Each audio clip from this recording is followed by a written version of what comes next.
Hello and welcome to the Amazing Philippines channel. Today's video is going to be a little bit different. Getting healthy and staying healthy.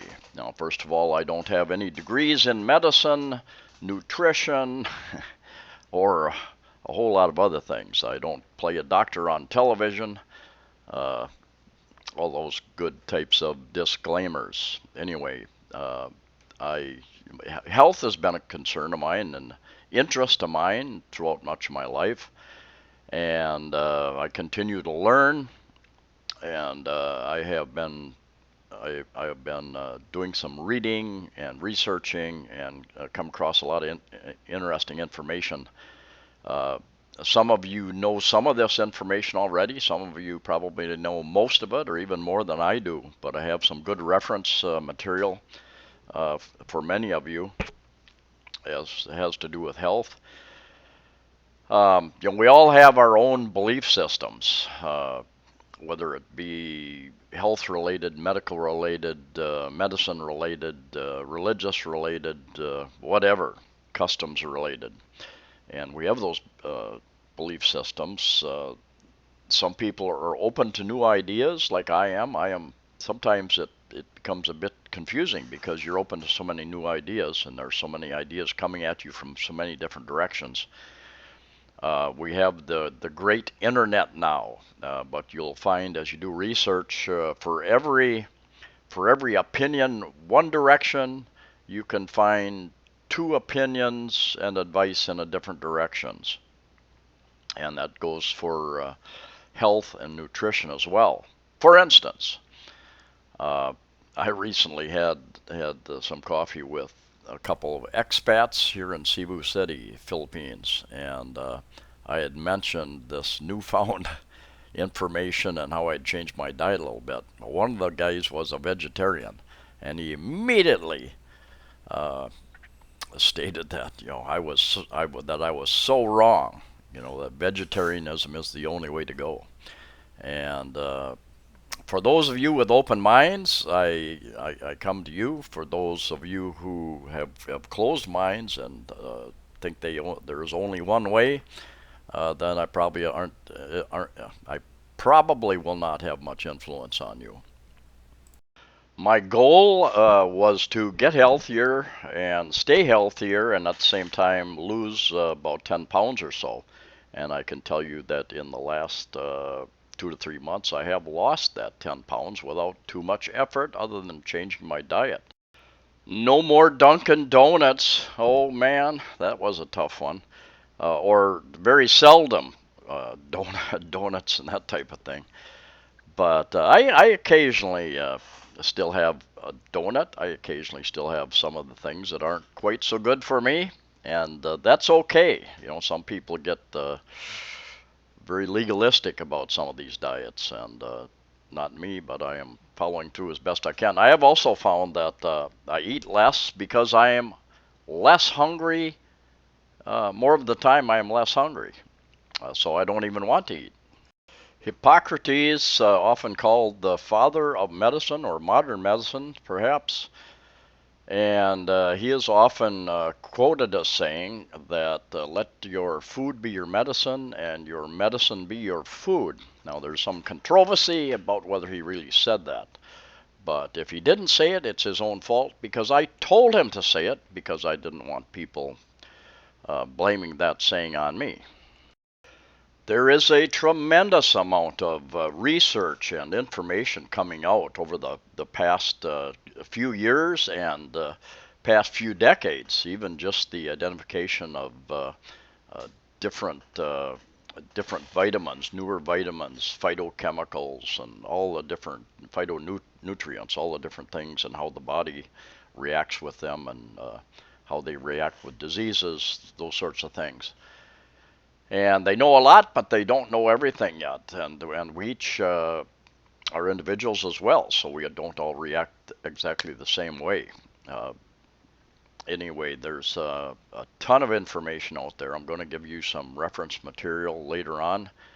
The sites that I've looked at, information that I think one of the guys is a doctor, has written many, many books as well. Basically, I've changed my diet. I now eat a lot less carbohydrates.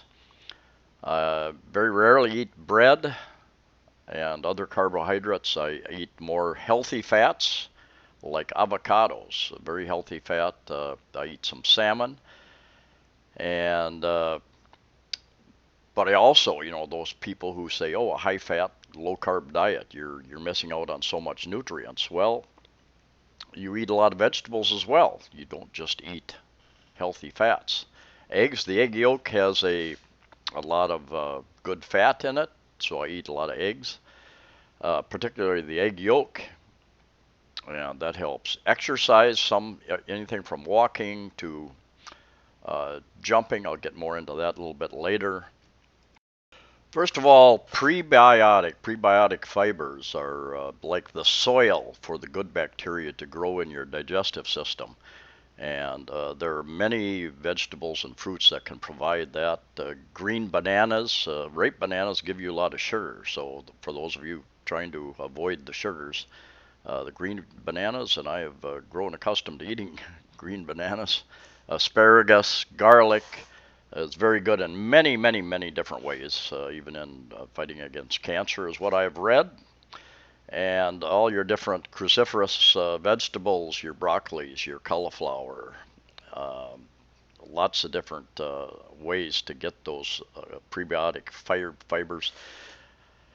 You can also buy supplements that offer the prebiotic. Inulin, I think, is one. I can't find it here in the Philippines. The person at the Healthy Options told me they used to have it, but they don't have it anymore. But then you take something like that even in pill form to try to increase your prebiotic uh, in your system. Even a simple apple acts as a prebiotic for your system. Why healthy fats and what are healthy fats? I'm going to refer you to the experts about what are the healthy fats and why they are good for you. I will tell you that I've been using them, coconut oil, avocado oil, and I don't use the vegetable oils, what they call, which are really seed oil, soybean oil, corn oil, sesame seed oil, all the different types of seed oils. Vegetables, for practical purposes, don't have oil. They call it vegetable oil, probably to make it sound healthier. But I have read and I've experienced that eating the fatty foods, the good fat, is that it satiates you. It makes you so you're not as hungry. I had met with an expat yesterday. He said he still has those hunger pains, even though he's on this type of a diet, often called a keto diet. But I'm on a little more of a modified keto type diet, I would say. Probiotics, the good bacteria in your gut that help you digest your food, get the nutrition out of the food, and help deal with a number of other issues as well. I used to have to deal with gas, build up a gas. I'd wake up in the middle of the night and I have gas pains in my stomach. And somewhere I read that maybe probiotics would help that. I started taking probiotics and went away.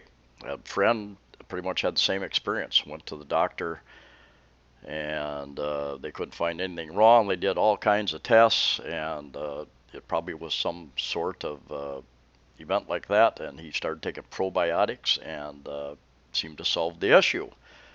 Well, my sister, who raises Arabian horses, I mentioned it to her, and she says, "Well, that's the same thing we do with bloated. I think that's the correct word. Bloated horses when they get fat, they get gas trapped in their digestive system. We give them probiotics we get from the veterinarian. So I think there again, I'm not a doctor. I'm not a nutritionist. I'm not giving advice. I am sharing my experiences. That is my disclaimer. There are yogurts. There's kefir. I'm going to give you a link to a site that he even teaches you how to make your own yogurt. Get multi-strains. You don't want to get the low-fat things, and you don't want to get the ones that are loaded up with sugar. There is a strain that they've been studying, L-Reuteri yogurt. It helps produce the OxyContin, which helps your your body and your brain in a number of ways, and you'll have to go to those sites to listen to those videos or read those books. The particular doctor I'm talking about, he's William Davis, and he's written a number of books, and he has a site called The Undoctored, and he provides even dietary, lots of dietary information. You also might want to take a multi-strain probiotic supplement. I used to take one in the U.S. Very, very expensive to have it shipped to me here in the Philippines, so I don't have it here. It was Dr. O'Hara's, I believe, was the strain. Had many, many, many strains that are produced over several months, and I found that worked quite well. What supplements do I take and why? I take that lactopathy. That is a soybean-based supplement that provides some probiotics. I take, start at the top there, I take these items based on the advice of Dr. William Davis, who you can go and view a lot of his videos online. He has books that he sells. His videos are free for the most part. The salmon oil, wild salmon oil, the fish oil, basically, he recommends 3,600 milligrams, I believe, a day. That's an awful lot of those pills. These you can get concentrated, which I'll buy next time, but I don't take that much. Magnesium, partly because our soil is so depleted and we filter all the water anymore. We don't get magnesium in our water unless you're drinking well water, of course. But we filter water, we drink the purified water, so we're not getting magnesium in most of our food and or water. I have found pumpkin seeds that have a large amount of magnesium, so I get about half my magnesium from my pumpkin seeds and half from these pills. There's several forms of magnesium. Magnesium glycinate, something like that, the magnesium chelate, and citrate, and different people recommend the different forms for different reasons and the availability. How do you absorb them? Also, because so many people are taking so little salt anymore, most people are probably low on iodine, so I take kelp for the iodine. And I never really went along with that low salt, salt is bad for you type thing, and I think there's more and more evidence that probably is not bad for you. Your body will pee out most of the extra salt that you have in your body, is what I have read. Whereas if you don't have enough salt, that can create a major issue. Over on the right is vitamin C tablets I found. Since I've found some better ones, expensive ones here in the Philippines from the U.S. Vitamin D3. He recommends I take a couple of those tablets every day, and a number of reasons for that. And you can search out videos online about that. Hawthorn I take 2 or 3 times a day, and there again, do your own research. That has more to do with heart health. Potassium, this is a low amount of potassium, but I take one of those a day. And then over on the right, the advanced acidophilus, that is only one strain of probiotics that I take also. But I make my own cabbage. I try to get as much as I can from food. So I make cabbage, I make my own cabbage, fermented cabbage. I make my own fermented pickles. I've got a little bit of that Korean food that is so popular and often a little spicy, called kimchi. So I'm trying to get used to that. Twin Labs is a popular and reputable brand from the USA. I believe they're from the US, and they found this in Healthy Options. They've got a store in SM and Ayala stores here in Cebu City. Not sure how they're scattered across the rest of the country, but it is. I had found another store or two, small stores that sell supplements, and they didn't stay in business very long. So apparently their prices weren't high enough. They were very good prices as far as I was concerned. But anyway, I watched a video a while back. Some doctor was presenting a case at some convention with doctors, and he suggested you use as much vitamin C as your body will tolerate. And you know, when you have reached that limit, when you start having loose stools, not diarrhea, but when your stools become a little more loose, then you've reached your limit. My sister has taken high doses of vitamin C much of her life, and at what, 78, I think. She's one of the healthiest persons I have ever been around. And anyway, I'm taking 3,000 to 4,000 a day milligrams of those. I also use Bragg's organic, raw, unfiltered apple cider vinegar with the mother, as many of you do. And I have some of that in the morning and sometimes second time during the day. But I mix actually two tablespoons, and I also mix it in with turmeric.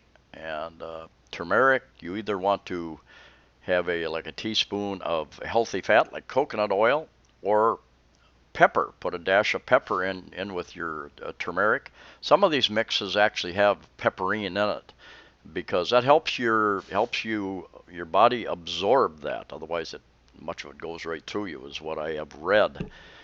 And but anyway, that the acidity in apple cider vinegar, you would think that it would create more acid in your stomach, but in fact, acid indigestion is often caused, what I've read, from too little acid in your stomach. I used to take a pill in the USA that had hydrochloric acid in it, the same acid that's in your stomach. And one of the reasons you have acid reflux and acid issues is because you aren't generating enough acid in your stomach. And by adding that acid, by increasing the acid, you've helped solve that issue, is what I have read. And it's up to you to do your own research. I'm not recommending anything to anybody. I'm just sharing what I have done and some of the results I've gotten there. Don't want to upset too many people here anyway. I also add a tablespoon of lemon juice, a dash of cayenne pepper. The recipe said a teaspoon. There's no way. Just a dash of cayenne pepper and some sea salt, and it is rather palatable after I do that mix. I make my own bread with not with wheat flour, which is high in carbs, but I use coconut flour, almond flour. And there are a number of lots of different recipes online, and I've made some bread that was pretty good, and I've made some that wasn't so good. So it just depends upon what you're looking for, and you can also make what they call it keto. It's basically it's low carbohydrate, and sometimes I don't like using the term keto because it puts you in a very limited category, perhaps, and it's not that limited. There are many options and opportunities with a keto type diet. Grass-fed butter is generally the best option. There are people who put butter in their coffee, and the idea with using the healthy fats and low carbohydrates is to train your body to feed off of its own fat, to use fat as energy instead of carbohydrates. If you keep pumping the calories, the energy that carbohydrates and sugars provide to your body starts storing that instead of burning it. And I will let the experts go into the details and explain those sorts of things. And some people ask, if you're eating a healthy diet, why are you taking supplements? Well, there are a number of reasons. Number one, the soil over the last century in particular has become quite depleted. I grew up on a farm, and I know that even though your plants are sucking out hundreds of different types of nutrients out of the ground, you put fertilizer on that ground, and you're putting back three or five different types of nutrients only. and you rotate your crop. You plant different crops on the soil different years. Sometimes you leave a field with nothing on it, or you might grow alfalfa on it and then plow it under. That will provide more nitrogen and other nutrients into the soil. But basically, the soil is depleted. You can read all about it online. You have to eat a lot more vegetables today than you did 100 years ago to get the same amount of nutrition. Number one, and then our diets are not what they were way back then either. We were eating so much processed food where much of the nutrition has been taken out of it. So, if you want the perfect and healthy body like I have, wait a minute, that's not me. Anyway, if you're interested in health and nutrition and all that good stuff, I do recommend you take a look at the site of William Davis, and he's got books as well, Dr. William Davis. And there are many other sites. Somebody recommended a site called the Diet Doctor. I believe they've got quite a few recommendations. There are many different sites and people with recipes. Anyway, I'll put a link below, but you can just type in William Davis, and he's got lots of relatively short videos on many different topics. I have joined his Undoctored group, which offers additional information, more in-depth videos, as well as regular, I think almost weekly information where you can ask him questions. Anyway, thank you for watching. Good health to you all and safety as you travel wherever you're at. Please like the video, share the video, and subscribe. And we will see you next time.